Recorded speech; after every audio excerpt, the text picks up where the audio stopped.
Okay, hello and welcome everyone to the 7th house video, and today I'll share with you the significations of the house of marriage, love and bonding, and I'll explain to you why this is called the house of marriage. So if I have to explain the 7th house in one word, I would say it is the loss of the first house or opposite of the first house. And if first house is yourself and your ego, then the 7th house is your opposite partner or the people you deal with. For a male, it is the female. For a female, it is the male. That is the 7th house. For a multinational company, it is the customers it deals with, making one-to-one relationships with them, which represents the 7th house. And for a rising sun, it is the setting sun, that is the 7th house.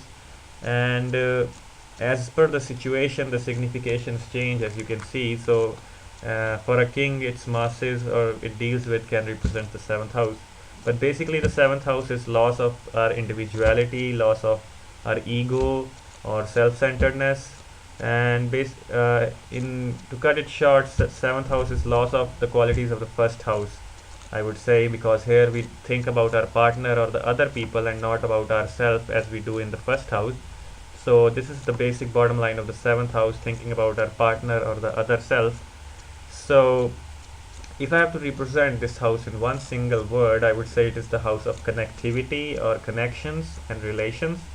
But also I would say this is because it is a part of the 3 7 11 triangle, which is the triangle of connectivity, and all three houses represent connectivity in one form or the other.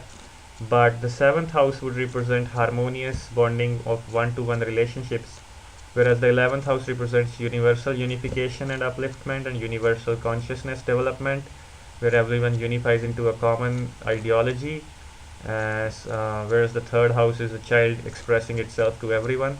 So this 3 7 11 triangle represents its connectivity energy in the 7th house as well. And but here it represents it in the form of sustenance or making harmonious one-to-one bonding. So it's as you can see, this is the vibe we get from the 7th house. And coming to the significations, it is the house of relationships, as we all know. But here there are three things that are important. First of all, it represents one-to-one relationships. Then it represents committed, legal, promised, or legally binding relationships that have contracts or promises involved. And the relationships here are approved and accepted by the society as well where we live in. So these are the three qualities of relationships represented by the 7th house. And it's also the house of marriages, as we know, because it's a committed relationship. And we'll see how everything comes down to connectivity. And then it's also the house of laws and legal bindings or contracts. This house also represents business and business deals, I would say. And then it also represents our customers for a company, one-to-one relationships with them. Then diplomacy is seen through this because this is the house that helps to connect or relate to opposite egos or mindsets or consciousnesses. Basically, two first houses connect through the 7th house because here they stop thinking about themselves and start thinking about the other person so that they can connect or relate with them. So this is the house of diplomacy as well as harmony. Then equality or social justice is seen through this house and represents democracies as well. Also, this is the house of partnerships or partners, be it your business partner or your life partner. And then it represents our social masses or common people around you deal with. Marketplaces can also be seen, but mostly from the 11th house they are seen. Then interestingly, one last thing is that thieves are represented by this house because they take away your what is yours, and there is a loss of individuality in the 7th house. And 8th house becomes the gain of the thief, I would say. So this is the interesting point about the 7th house.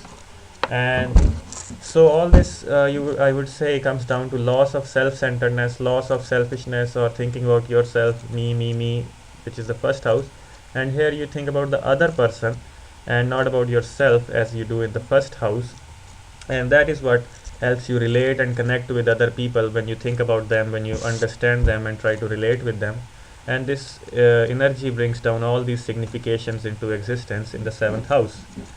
So coming down to the planets that do really good here in this house of bonding and connectivity is First of all, I would say the planet Venus, we can guess it easily because it represents relationships before self-centeredness like the sun.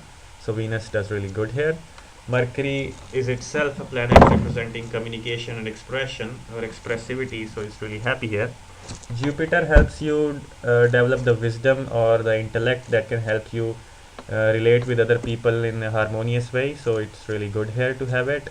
And then Saturn is good here, but it has some negative aspects as well, so we'll discuss that in the planet series, not now. So basically this is the vibe or the energy related to this house of bonding, relationships and connectivity on a sustenance plane. So mutual connectivity is represented here. So guys, don't forget to hit the subscribe button if you found this video useful, and also you can join me on my research group on Facebook. I'll give the link in the description. And till then, stay happy, enjoy life, and I'll see you next time with the 8th house video. Goodbye.